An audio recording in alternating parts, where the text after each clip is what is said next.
مذاکرات ناکام ہوئے یا کامیاب؟ مذاکرات کے پیچھے اصل میں کیا کھیل تھا؟ آج ہم اس کے اوپر پردہ اٹھائیں گے اور ہر سوال کا جواب آپ خود بھی دے سکیں گے۔ ناظرین کرام، اصل سٹوری کیا ہے؟ ناظرین کرام، نہ میں کوئی نجومی ہوں اور نہ میرے پاس کوئی ایسا منتر کہ 3 ایسے ممالک کے آپس کے مذاکرات جن کو ان 3 ممالک نے پبلک نہیں کیا میں پبلک کر دوں۔ اندر کی خبر باہر نکالنا یوں ہی ہے جیسے کہ ایک مسخرہ کسی کو ایسے وقت میں ہنسائے جب وہ ہنسنا نہ چاہے۔ امریکہ ہو یا ایران، مذاکرات کی ڈیل میں جو 7 راؤنڈ کے قریب راؤنڈ ہوئے اس کے اندر کیا باتیں ہوئیں؟ جتنی بات امریکہ یا ایران نے پبلک کی، پاکستان نے اس کے اندر نہ اضافہ کیا نہ کمی۔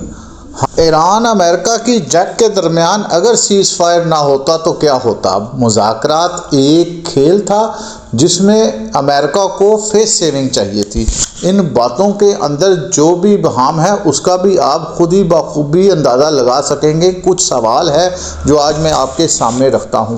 مذاکرات سے پہلے جو ڈیڈ لائن تھی اور اس ڈیڈ لائن کے نتیجے میں امریکہ نے کہا کہ وہ ایران کی ثقافت کو تباہ کر دے گا، اس کے برخلاف ایرانی عوام اپنے نیوکلیر پاور کے ارد گرد اکٹھی ہوئی۔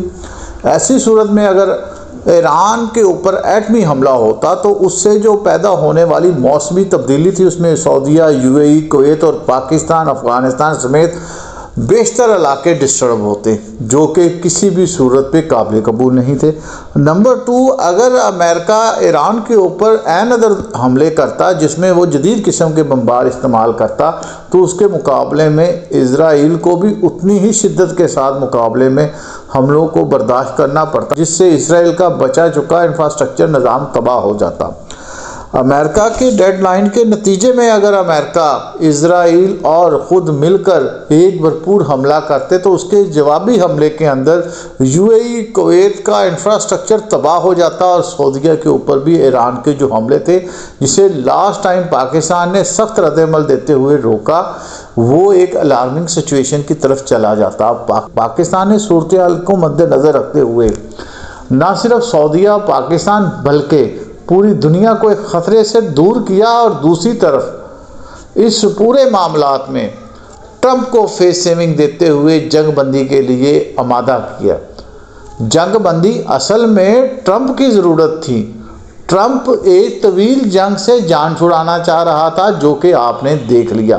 طویل جنگ کی صورت میں امریکہ کا مزید اکانومی کو ایسا جھٹکا لگنا تھا کہ وہ ایک سپر پاور سے واپس رشیا کی طرح ٹکڑے ٹکڑے ہوتے ہوئے نظر آ رہا تھا۔ اب رہی بات کہ اس سارے معاملات کو اگر ہم دیکھتے ہیں کہ اگر یہ جنگ طول پکڑتی تو اس صورت میں UAE کے اندر جو امریکہ اور اسرائیل کی انویسٹمنٹ تھی وہ بھی تباہ ہو جاتی۔